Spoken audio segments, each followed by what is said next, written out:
İyulun 7-8-də Ankarada keçirilən 36-cı NATO Liderlər Sammitinin pərdəsi artıq tamamilə qapansa da, qapalı qapılar arxasında yaşanan strateji zəlzələnin təsirləri qlobal siyasi arenada hələ yeni-yeni dərk olunur.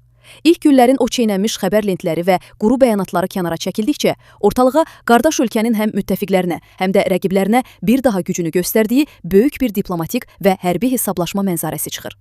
NATO baş katibi Mark Rutte'nun hərbi logistika tərəfdaşlığı baxımından nəticə sammiti adlandırdığı bu tarixi toplantı, pərdə arxasında bəzi güclərin ciddi şəkildə öz payını alması və yeni reallıqlarla barışmağa məcbur edilməsi ilə yadda qaldı. Sammit açıq şəkildə nümayiş etdirdi ki, artıq köhnə dünya nizamı yoxdur. Hərbi xərclərini artırmayan Avropa ölkələri Amerika Birləşmiş Ştatları prezidenti Donald Trump'ın real tələbləri qarşısında çıxılmaz vəziyyətdə küncə sıxışdığı halda. Öz yerli müdafiə sənayesini quran Türkiyə bu yeni NATO 3.0 dövrünün şərtlərini diktə edən əsas güc mərkəzinə çevrilib. Bu böyük hesablaşmada ən sərt dərsi şübhəsiz ki, həm Amerika Birləşmiş Ştatlarından, həm də Türkiyədən payını alan Avropa ölkələri, xüsusilə İspaniya və bəzi qərb müttəfiqləri qazandı. Amerika Birləşmiş Ştatları prezidenti Donald Trump'ın hərbi gərginliklərdə Vaşinqtona yetərincə dəstək verməyən İspaniyanı açıq şəkildə bərbad tərəfdaş adlandırması və ticarət sanksiyaları ilə hədələməsi ittifaq daxilindəki digər passiv üzvlərə də unuda bilməyəcəkləri bir xəbərdarlıq siqnalı oldu. Eyni zamanda İranın regional təhdidlərinə və Hürmüz boğazındakı gəmi hücumlarına qarşı qəbul edilən sərt bəndlər rəsmi Tehrana qarşı verilən ortaq və kəsici bir cavab idi.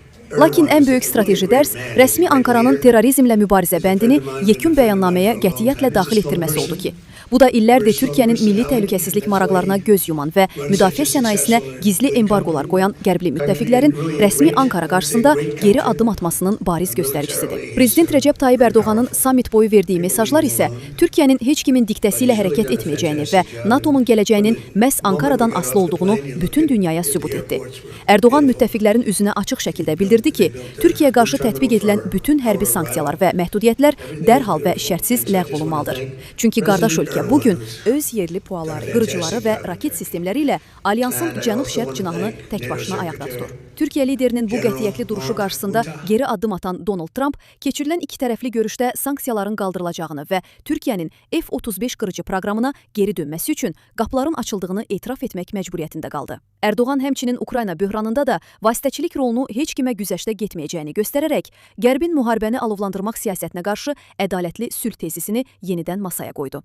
Azərbaycana gəldikdə isə bu sammit rəsmi Bakının beynəlxalq arenadakı strateji çəkisini və regionun əvəzolunmaz hərbi siyasi gücü olduğunu növbəti dəfə təsdiqlədi. Ukrayna prezidenti Vladimir Zelenskinin sammit kürsüsündən hərbi sənaye sahəsindəki güclü və etibarlı tərəfdaşlığına görə Azərbaycana xüsusi təşəkkür etməsi, rəsmi Bakının qlobal müdafiə arxitekturasında necə mühüm rol oynadığının ən bariz sübutudur. Eyni zamanda prezident Erdoğan və Türkiyə nümayəndə heyəti bütün qapalı diplomatik danışıqlarda Cənubi Qafqazda daimi sülhün və sabitliyin yeganə qarantının məhz Azərbaycan olduğunu müttəfiqlərin diqqətinə çatdırdı. Regiondakı qlobal enerji və logistika marşrutlarının təhlükəsizliyinin Bakısız qeyri-mümkün olduğunu vurğulayan Türkiyə, Fransa kimi bəzi xarici qüvvələrin Ermənistan vasitəsilə bölgədə yeni gərginlik ocağı yaratmaq cəhdlərinə qarşı NATO tribunasından sarsılmaz bir mesaj verdi. Azərbaycanın maraqlarına toxunmağa cəsarət edən hər bir addım qarşısında birbaşa Türkiyəni və onun alyans daxilindəki böyük hərbi gücünü tapacaq. Bu baxımdan sammit aydın şəkildə nümayiş etdirdi ki, oktyabr ayında keçiriləcək Türk Dövlətləri Təşkilatının Ankara zirvəsi ərəfəsində Azərbaycan-Türkiyə tandemi artıq qlobal masada şərt diktə edən əsas tərəfə çevrilib.